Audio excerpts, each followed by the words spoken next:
Hello বন্ধুরা, কাল বলছিলাম আমাদের এখানে বৃষ্টি হচ্ছে না। বর্ষাকাল নেমে গেছে আর বৃষ্টির কোনো নামচিন্তাই নেই। তাই আজকে দেখো সকাল থেকে মেঘ করেছে আর এদিকে বৃষ্টিও শুরু হয়ে গেছে। প্রচণ্ড জোরে বৃষ্টিটা এসেছে।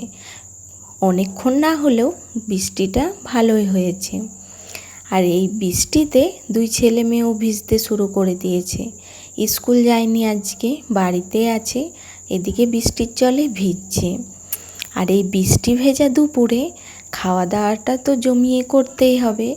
তাই আজকে দুপুরে মেনুতে আছে সাদা ভাত, তার সাথে লেবু, আর আছে গাঁদালি পাতার বড়া, ঘি করলা ভাজা, ঝিঙে আলু পোস্ত, তার সাথে লাল লাল খাসির মাংসের ঝোল। আজকে দুপুরে জমিয়ে খাওয়া দাওয়া হয়েছে। টাটা বন্ধুরা, থ্যাংক ইউ।